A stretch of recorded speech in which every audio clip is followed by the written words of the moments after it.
बिस्मिल्लाहिर्रहमानिर्रहीम। अस्सलाम वालेकुम। कॉम्प्लेक्स एनालिसिस की लेक्चर सीरीज़ में आज हम पढ़ेंगे हार्मोनिक फंक्शंस। इससे पहले हम काशी रायमन इक्वेशंस के बारे में पढ़ चुके हैं, तो अगर वो आप देखना चाहते हैं तो इससे पिछली वीडियो आप देख सकते हैं। तो शुरू करते हैं हार्मोनिक फंक्शंस। सबसे पहले डेफिनेशन देखते हैं। A real valued function phi of two real variables x and y that has continuous first and second order partial derivatives in a domain D and satisfy Laplace equation is said to be harmonic in D।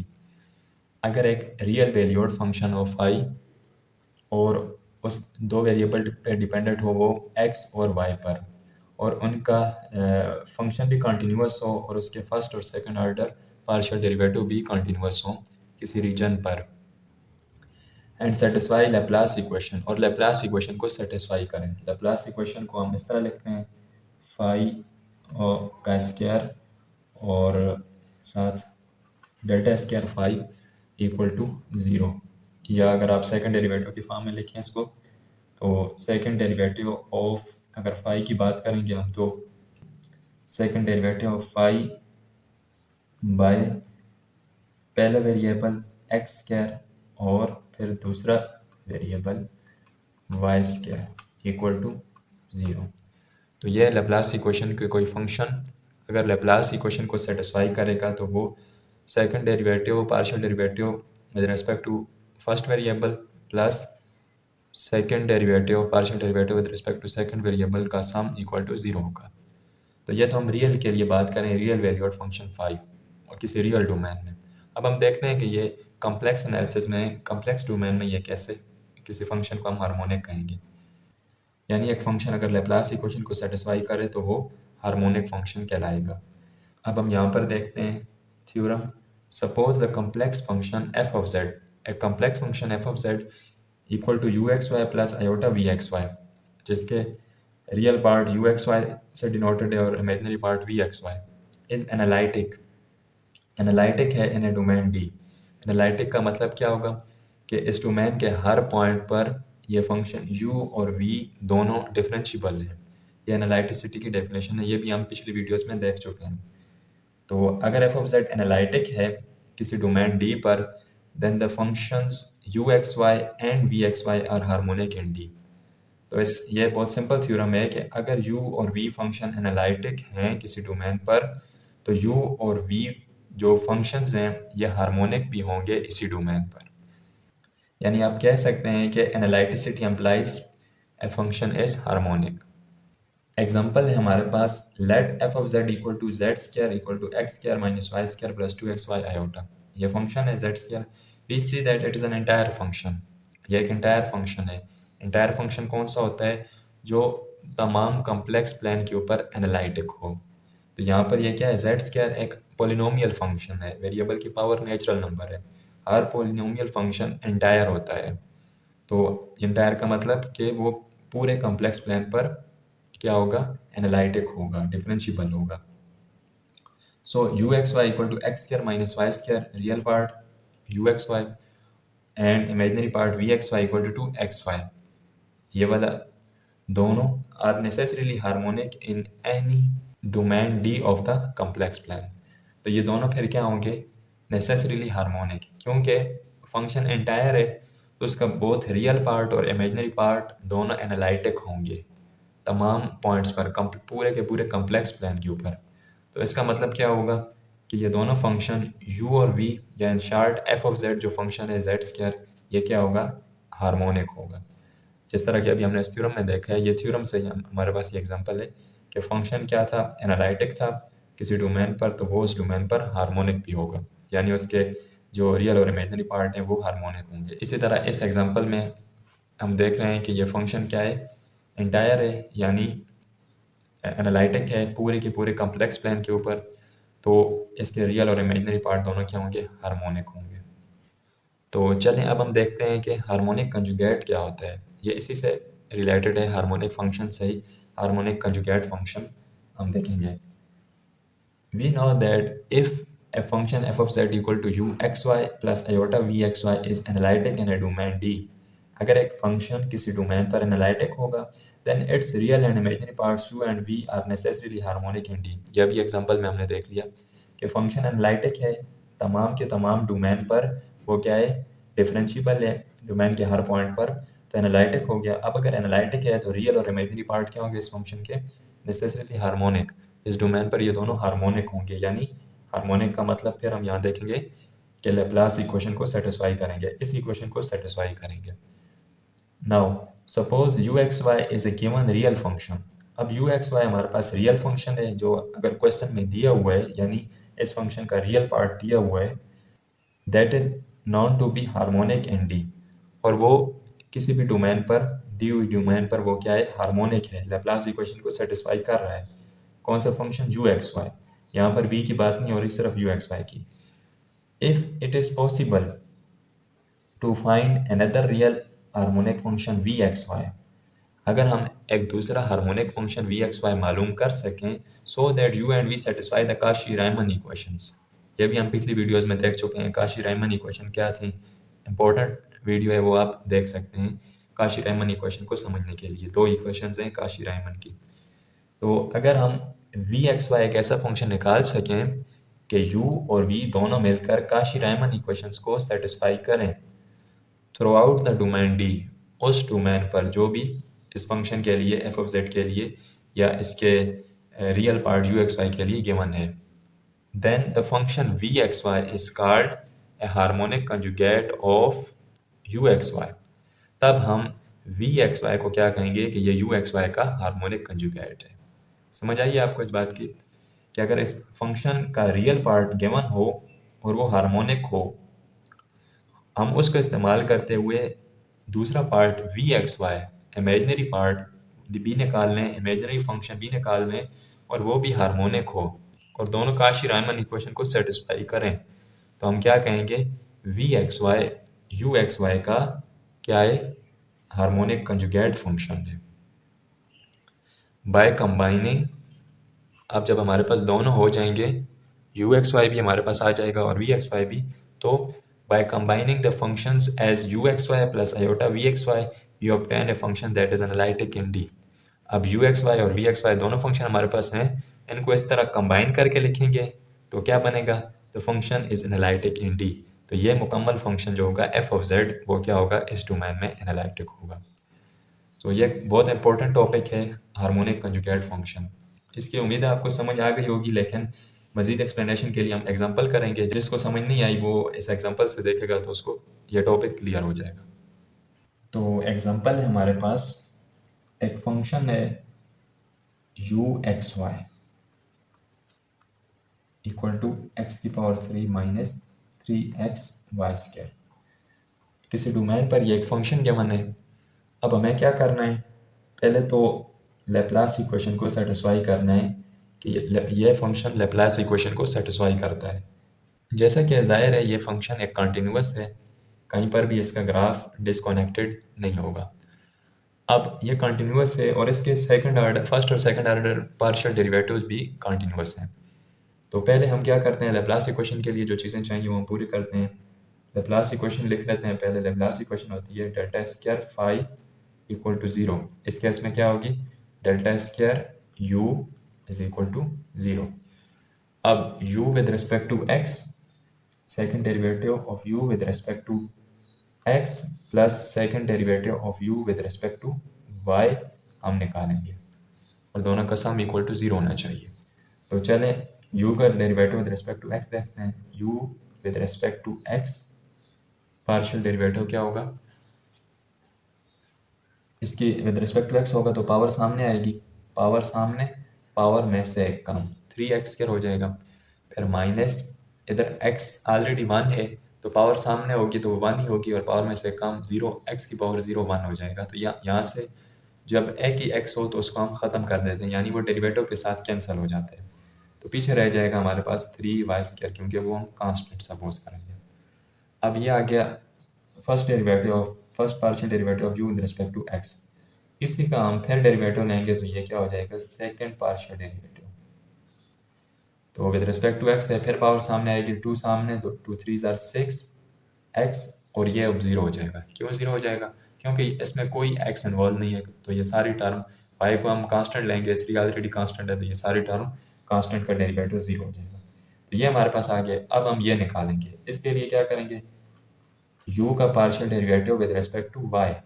With respect to y क्या derivative होगा u का, पहली term 0 हो जाएगी, constant का derivative 0, और दूसरी term में y की पावर सामने आएगी जब, तो 2 सामने, 3 2 ज़ार 6 हो जाएगा, और 7x, और y की पावर में से कम, 2 में से एक कम, वो जस्ट y।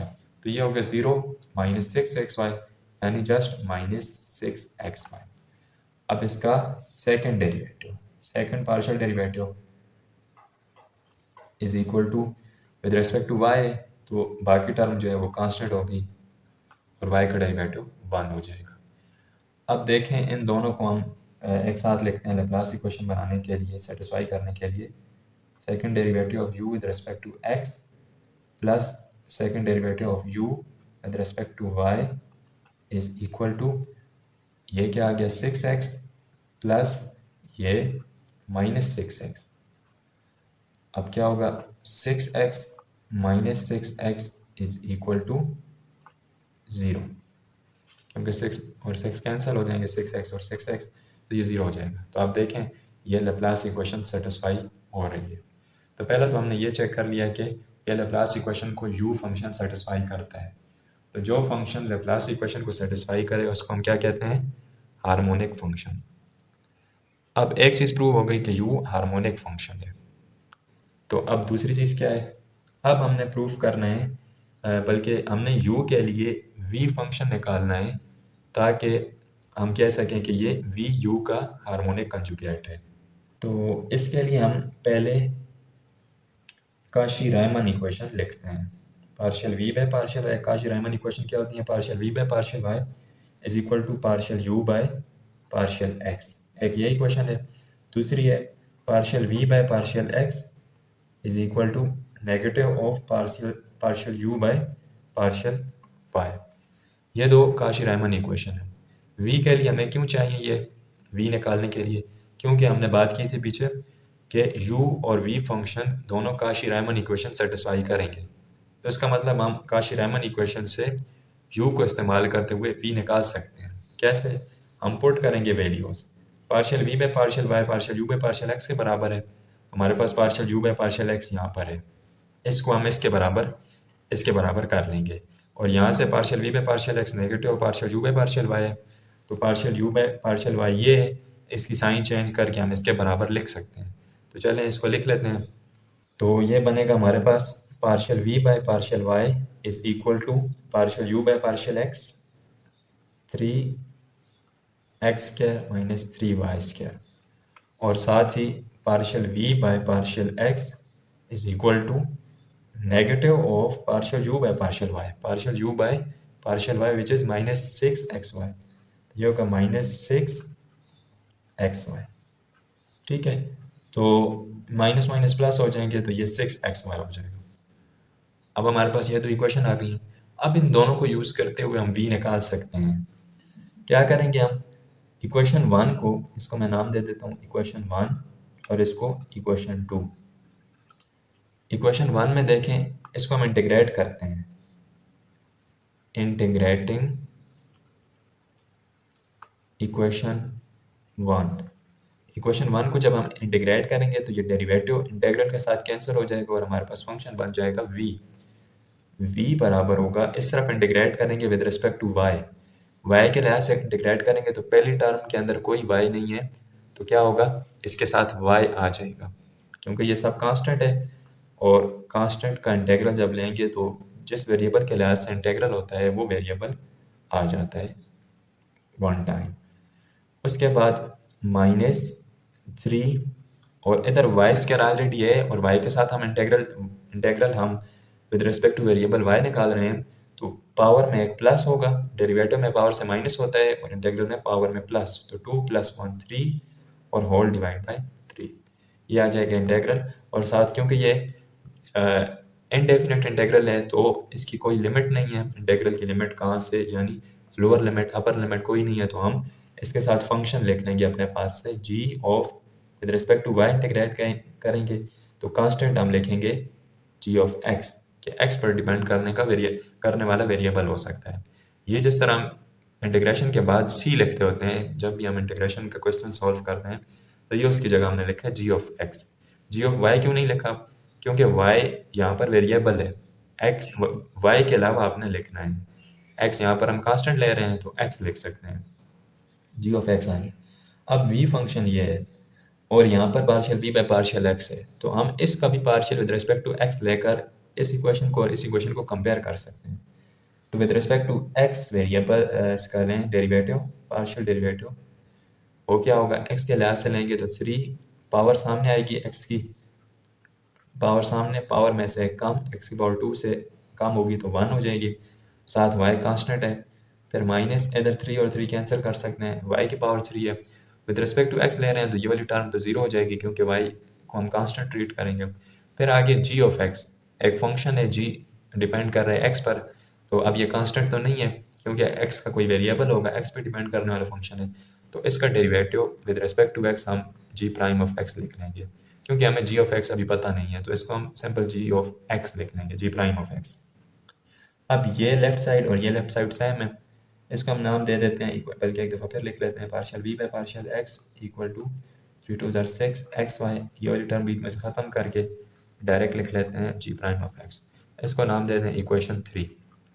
अब इक्वेशन 2 और 3 को हम कंपेयर कर सकते हैं, comparing comparing equation 2 and equation 3, 2 और 3 को कंपेयर करेंगे तो क्या देखेंगे हम कि इसकी लेफ्ट साइड सेम है, राइट साइड क्या है इसकी, जी एक्स वाई 6xy और 6xy, और साथ में plus g prime of x भी है, तो इसका मतलब क्या होगा कि इसके साथ कोई और टर्म नहीं है तो इसके साथ और टर्म क्या है, 0 है। हम कह सकते हैं कि जी एक्स वाई के साथ प्लस 0 है और इधर 6xy के साथ प्लस 0 है और इधर 6xy के साथ जी प्राइम ऑफ एक्स है, तो कंपेयर कंपेयर करने से हमें पता चलेगा कि जी प्राइम ऑफ एक्स किसके बराबर है, 0 के। अब जी प्राइम ऑफ एक्स क्या है, जी ऑफ एक्स का डेरिवेटिव, तो किसी फंक्शन का डेरिवेटिव 0 आ रहा है तो हम सोचेंगे कि कौन सा फंक्शन होता है जिसका डेरिवेटिव 0 होता है, तो हम जानते हैं हर कांस्टेंट फंक्शन का डेरिवेटिव क्या होता है, 0, सी इज कांस्टेंट। जब हम सी एक कांस्टेंट लेंगे तो उसका डेरिवेटिव हमेशा क्या होगा, 0। G of x is equal to c, g of x एक कांस्टेंट है, इसका डेरिवेटिव क्या है, 0, तो इसका मतलब जी ऑफ एक्स कोई भी कांस्टेंट हो सकता है। तो v जो हमें मालूम करना है फंक्शन v, या आप कहते हैं वी एक्स वाई, क्योंकि क्वेश्चन में क्या है यू एक्स वाई, तो उसके लिहाज से हम इधर कहेंगे कि ये वी एक्स वाई है। वी एक्स वाई क्या होगा, v x Y equal to 3x² y, ये वाली टर्म माइनस वाई के पावर 3 और plus g of x, g of x simple c आ जाएगा, कोई भी कांस्टेंट। अच्छा, तो u फंक्शन क्या है, x3 माइनस 3x² इसको इस्तेमाल करते हुए हमने पहले चेक किया है कि यह हार्मोनिक है लेप्लास इक्वेशन से, फिर हमने काशी-रायमन इक्वेशन को इस्तेमाल करते हुए इस u से u को इस्तेमाल करते हुए v फंक्शन निकाला है। तो हम क्या कहेंगे कि ये v क्या है, u फंक्शन का हार्मोनिक कंजुगेट फंक्शन। जब रायमन इक्वेशन को ये दोनों फंक्शन सेटिस्फाई कर रहे हैं और u हार्मोनिक है तो v क्या कहेंगे हम, v को, v क्या है, u का हार्मोनिक कंजुगेट।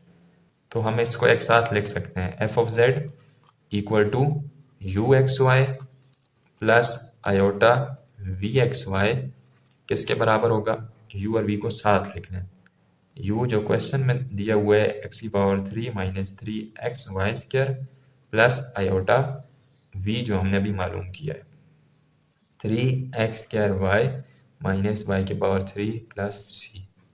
तो ये एक जनरल सॉल्यूशन है, आप c की जगह कोई भी वैल्यू पुट कर दें, तमाम वैल्यूज़ के लिए ये सॉल्यूशन, यानी तमाम वैल्यूज़ के लिए v u का हार्मोनिक कंजुगेट है। ठीक है, तो इस तरह आप किसी भी फंक्शन का आप हार्मोनिक कंजुगेट निकाल सकते हैं और किसी भी फंक्शन को आप चेक कर सकते हैं कि क्या वो हार्मोनिक है या नहीं। हार्मोनिक चेक करने के लिए क्या करेंगे, चेक करेंगे कि वो लेप्लास इक्वेशन को सेटिस्फाई करता है या नहीं, यानी वो function u second derivative of u with respect to x plus second derivative of u with respect to y, जो कि दो डिपेंडेंट वेरिएबल इंडिपेंडेंट वेरिएबल हैं जिन पर u डिपेंड करता है, उनका सम सेकंड डेरिवेटिव का सम इक्वल टू 0 होना चाहिए। इससे हमें पता चलेगा कि यह फंक्शन क्या है, हार्मोनिक है।